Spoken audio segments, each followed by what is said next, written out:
So hello everyone, this is lecture 12 for the electricity and magnetism. In the last lecture we were discussing about the displacement vector and we were discussing this question. And I told you that if your structure is homogeneous and linear dielectric, then the del cross D must be 0 and displacement vector will depend only on the free charge. And that's why we find the displacement vector only for the free charge, and we applied this to find the electric field in the different regions. We find in this region, this region, this region. Here it was 0 because this is conductor. Now we already find the potential at the center, and we need to now find the electrostatic energy. So for that we already know the formula, that is epsilon by 2 and E square d tau for the all space. We discussed this formula. Now what is the different here? This time we have E in the two fields, means in the vacuum and in the dielectric. So it will be E2 E3. So we just separate the limits, because for the E1 means we will integrate for whole space. So A2 means 0 to A it will be 0, and A to B it will be E2, and then B to infinity it will be E3. So first part E1 is 0, so we need to integrate only for the E2 and E3. So just integrate. This is the volume element d tau, so this will give you this value.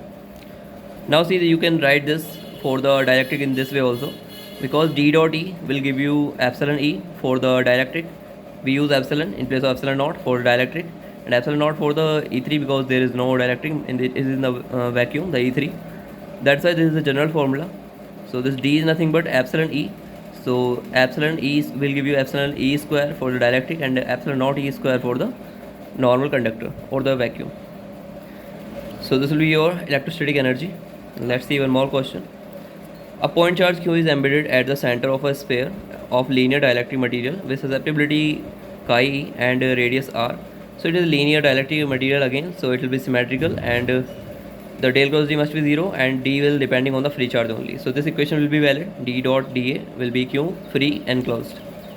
So let's see what we need to find. Electric field in the different regions. So there is this region and this region. So this is a dielectric material, so charge is inside, and this is Q charge.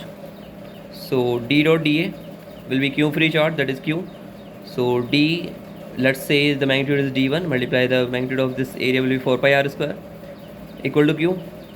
From here we can find the displacement vector, that is Q upon 4 pi r square r cap. Now see this displacement vector will remain same because it is depending on the free charge only. So let's apply this displacement vector to find the electric field. We know the relation D equal to epsilon E. So E1 will be dy epsilon, means d1 by epsilon. So E1 will be this. For the dielectric material there will be epsilon because there is some dielectric constant also. So we'll write E1 as d1 by epsilon. So d1 by epsilon can be written as epsilon naught 1 plus chi e. Now this is Q over 4 pi epsilon naught 1 plus chi e r square, because in place of d1 we will just substitute Q by 4 pi r square. So this will be your electric field inside the dielectric. Now for r greater than r there is no dielectric, so epsilon will be written as epsilon naught only. So E will be d over epsilon naught, and D remains same, Q by 4 y r square r cap for the r greater than r also, will depending on the free charge. So E2 will be Q by 4 pi epsilon naught r square. So this will be your electric field in the second greater than r. So now you have electric field. Let's see the polarization. Second part is find the polarization P. So it is a linear dielectric, so the polarization will depend on the E1 power 1 only. So epsilon naught chi e, this is the formula. Now just substitute E1. We already find the E1 this value. So this is your P polarization. Now okay, this epsilon naught will cancel out, so you'll get this. Now we need to find the bound charges. For that we need to find the density. So let's find the surface bound charge density first. So we need to find the surface bound charge density at this surface first. So for surface it will be r equal to r, and P dot r will give you surface charge density. P we already calculated, and with r cap this will give you 1 here, so it will be chi e q divided by 4 pi m plus chi e r square. In place of r we'll write capital R square. This is your surface charge density. So total surface charge will be surface charge density multiply the surface area, so integrate it for the complete area, multiply 4 pi r square will give you, this will cancel out, so it will be chi e q divided by 1 plus chi e. This is your surface charge. Now see the total charge is 0 inside a dielectric, so that must be means volume bound charge will be minus of this value, minus q chi e divided by 1 plus chi e. So these are your charges. Now see you can find the volume charge density also. You know the formula, that is del dot P, the divergence of polarization. So this is P. Now this will give you divergence of this r cap by r square. Now we already know this is a special thing. This is called a Dirac delta. Means we can write it only for the Dirac delta because this is not defined for r equal to 0. That's why it will be written in the Dirac delta form. So chi e q by 1 plus chi e, and del dot r cap by r square will be 4 pi Dirac delta r. So this 3 is just representing that it is in the 3 dimension. So it will be this. So now it will give you this. This is your volume charge density. Now we will just multiply with the integrate this to find the volume bound charge. So it will be volume element here, and it will be defined for r equal to 0 only. So this will be 1, and this will be constant taken out. So this will be equal to this again. So you can directly find, or you can find this way also. You will get the same result. Now today's topic is electrostatic boundary conditions. So we need to see boundary conditions for electric field, potential, and the displacement vector D. So what are the boundary conditions? Means there is some interface between some mediums. Then what is the electric field and potential change in that interface, upside and downside? How is that? So we'll see about that. So first we will see about the electric field. So let's say we have some surface and it has a surface charge density sigma, and this surface is nothing but interface. Means there is another medium upside and another medium downside, and this is interface. So we need to check that how the electric field change at this boundary. So we made a cuboidal structure, very small height of this, thickness very small, delta tends to 0. So we need to check the electric field upside and the electric field downside. So see, any electric field vector can be resolved in the perpendicular two components. So it will be one perpendicular to this and one will be parallel to this. Same in the second medium, there is any electric field vector that can be resolved to the perpendicular vector and the parallel to this surface. So we are assuming E2 in the second medium and E1 in the first medium, and E1 can be resolved to E1 dash, that is perpendicular vector of this, and E1 parallel, that is parallel to this surface. Same E2 perpendicular and E2 parallel. So first we will see that how perpendicular component is changing, then we will see that how parallel component is changing in the different media. So as delta is tending to 0, so we'll use the Gauss law for the perpendicular component. E dot dA is q enclosed divided by epsilon naught. Now see, this perpendicular component is outside, and surface also direction is surface is outside. So E perpendicular dot n cap will give you E perpendicular A, this A surface. From these surfaces n cap will be in this direction. So that will be perpendicular to the electric field. Means E dot that surface will give you 0. So only this surface will give you the value. So E perpendicular A minus. Now see, for this downward surface direction is downside, but A electric field is in the upward direction. That's why you will get minus E2A. And this will be equal to Q enclosed is sigma A, means surface per unit area multiply area, will give you sigma by charge by epsilon. So charge can be written as sigma A. Now see, take the A common, it will give you E1 perpendicular minus E2 perpendicular sigma by epsilon. So see, this perpendicular means electric field is changing, means the perpendicular component is changing. Whatever here is perpendicular E2 and whatever E1 perpendicular, the difference between them will be sigma by epsilon naught. So this is the boundary condition for the electric field. Means this perpendicular component of E is discontinuous. It is changing from the after the interface. So you must remember this result, very important. Now let's see the how parallel components are changing. The any electric field here, so perpendicular component we already checked. So there is parallel component, and here also the parallel component. So let's see how they are changing. So these are your parallel components for the E1 and E2. And let's take a closed loop for this line integral. So we know this line integral for the closed loop is always 0, because this is nothing but work done, and for a closed loop this will be 0 always. So let's do this. E1 L will be in the same direction, and E1 this direction E1 is here, L is here, so this will be 0. And again for this it will be E2 means minus E2L. If this length is L, then it will be E1L, E2L, and these component will give you 0. The line integral, complete line integral will give you 0 for this.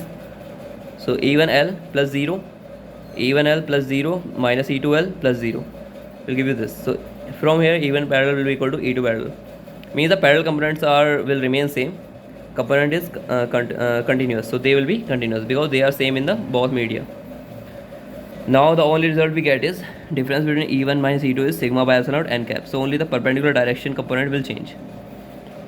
Now let's see how, means practically how this is we can see this. So we have a thin spherical cell. Okay, so it is a spherical cell, there is charge on the surface only, so inside the electric field is 0 and potential will remain constant. So there is inside electric field is 0, and what is the electric field outside? that is if charge is there, so it is q by 4 pi epsilon naught r square.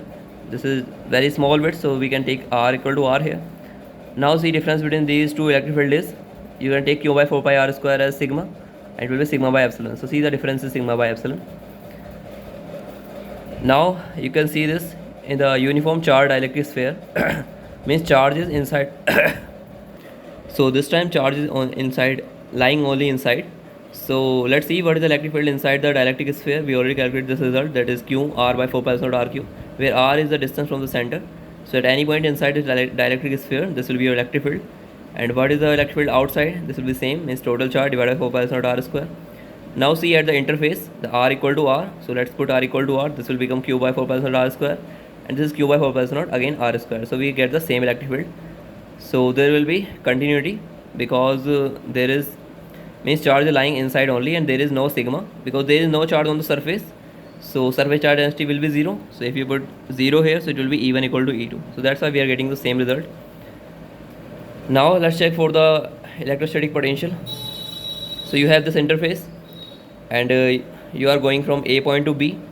So what is the potential difference? It will be VB minus VA, and that can be written in this form, minus E dot dl. Now see this dl is very small, that is delta tends to 0, means this interface is very small. So we are checking the boundary condition, so that's why this will be 0 component, and VB equal to VA, means potential will not change at the boundary. Okay, from the in the different medium, potential will remain same at the boundary. So this is the boundary condition for the electrostatic potential. Now see, let's see one more result, very important. So EA minus EB is nothing but sigma by epsilon naught n cap. See, we already derived this result. Now E can be written as gradient of potential at A and gradient of potential B minus, so this will give you plus here, and minus del VB VA. This will be sigma by epsilon naught n cap. Now just multiply n cap in the whole equation. So this will give you 1 here, and this will give you del VA n cap and del VB n cap, and we just multiply by minus also. So it will give you plus, minus, and minus here. Now see what is this. We already discussed in the vectorial algebra, that is nothing but directional derivative. So we call this normal derivative interface. So this can be written as del VA by del n and minus del VB by del n, and this will be equal to minus sigma by epsilon naught. So this result can be written in this form. Now why we use this, and what is the application of this in the electricity and magnetism? So let's see what is the use. So conductor air or dielectric interface. So there is, you have a conductor, and outside there it can be air or any dielectric interface. Okay, so there is this interface making. Now if any potential is given outside, inside the potential it will remain constant definitely, because this is a conductor, charge will lie only on the surface. Now if potential is given outside, then there will be some charge can be also outside, and there will be some charge density on the conductor because of this outside charge or the potential. So you can find this charge density on the surface using this formula. Okay, if any potential is given outside, you can find the charge density on the surface at any point of the surface. So let's see how can we do that. So let's assume VA is outside, that is V, and VB is inside, and use this equation. So this will give you del V, and this n is nothing but R. So we need to find R equal to R and R equal to R. We need to find this only on the surface, because this is electric field will be only on the outside, and this will be constant inside. So see, this is equal to sigma by epsilon naught. Now the surface charge density we are finding, that's why we are taking this on the surface. Okay, so this will be del VA. VA is nothing but V, so del V by del R, and del V dash by del R is inside. So inside we know potential is constant because this is conductor, so this will be 0.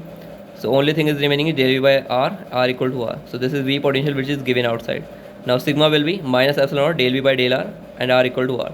So this will be your charge density at any point, R equal to R here. Okay. So that's how this relation helps us to find the charge density on the surface of the conductor. So let's take an example based on this. You have the conductor, and there is electric field E naught. This is lying in the electric field E naught, which is in the k cap direction. And for the R greater than A, means R greater than this A, the potential is given, that is some constant minus E naught R sin theta plus E naught A cube by R square sin theta. So this potential is given for any R from the origin. So what we need to find is, we need to find the charge density at theta equal to 30 degree. So we need to find the charge density at theta equal to 30 degree.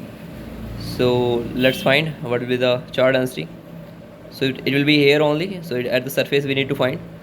So we will use the formula. Sigma will be minus epsilon del v by del r. So del v by del r we will do. So it will give you 0 here, a naught sin theta here, and it will give you minus a cube by r cube. So sorry, minus 3 e naught a cube by r cube. So in place of r you will write a, because you need to find this at the surface. So you will get this result. Sigma will be minus epsilon naught 0 minus e naught sin theta minus 2 e naught a cube by a cube. So here you will get 2 because it is square in the denominator. So it will be a cube, this will cancel out. Now just put theta equal to 30. So you have at any angle you can find the charge density now. So at any point you can find. So at theta equal to 30 degree, just put the theta equal to 30. It will give you 3 by 2 sin theta will be 1 upon 2 epsilon naught e naught. So this will be our charge density at the surface at theta equal to 30 degree. So that's how this result works. So that's it for today. In the next lecture we'll see boundary condition for the displacement vector. Thank you everyone.